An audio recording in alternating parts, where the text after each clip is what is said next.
தமிழக வாக்காளர்களுக்கு சிறப்பு அறிவிப்பு. இந்த தேர்தல் படிவம் இருக்குல்ல, வாக்காளர் படிவம், கணக்கீட்டு படிவம், இத யாருடைய உதவியும் இல்லாமல் தன்னந்தனியாக 3 மணி நேரத்திற்குள் எந்த பிழையும் இல்லாமல் முழுமையாக பூர்த்தி செய்து கொடுப்பவருக்கு அமெரிக்கா ஐடி கம்பெனியில நிரந்தர பணி, மாசம் 4 லட்சம் ரூபாய் சம்பளம் கொடுக்கப்படும்.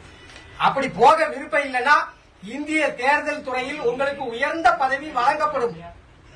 என்னடா ஏய், ஏண்டா எங்களை இந்த படிக்கும்போதே நெஞ்சு வலிக்குடா, ஏண்டா எங்களை இந்த துன்பப்படுத்துறியா?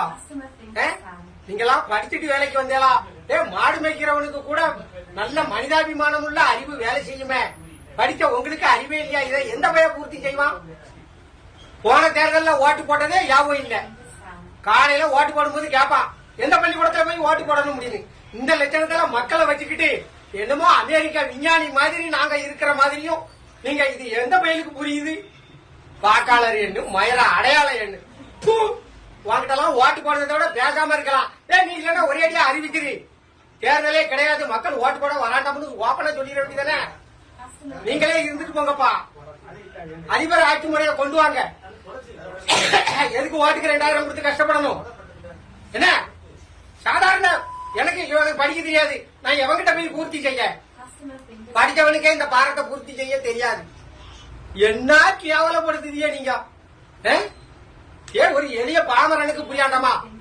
என்னவோ 100% கல்வியறி, 100% படித்தவனுக்கே இதை பூர்த்தி செய்ய தெரியாது. நான் ஆனா சவால் ஊட்டி சொல்லுறேன். போன தடவை யாருக்கு ஓட்டு போட்டோம்னே தெரியாம வாக்காளர் பூரா பைத்தியம் முடிச்சு சுத்திக்கிட்டு இருக்கான். இந்த நிலைமையில நீங்க இப்படி ஒரு பாரத்தை கொடுத்து பூர்த்தி செய்ய சொன்னா எவன் பூர்த்தி செய்வான்? ஒரே அடியா தேர்தல் ரத்து இந்தியால அப்படின்னு அறிவிச்சுட்டு போங்கப்பா. எங்களுக்கு எவன் வந்தாலும் ஒண்ணுதான். நீங்க ராணுவ ஆட்சியை கொண்டு வந்தாலும் நாங்க உழைச்சுதான் சாப்பிடணும். பேசாம ராணுவ ஆட்சி கொண்டு வந்திருக்க, எதுக்கு போட்டுக்கிட்டு மாரடிச்சுக்கிட்டு இருக்கியா?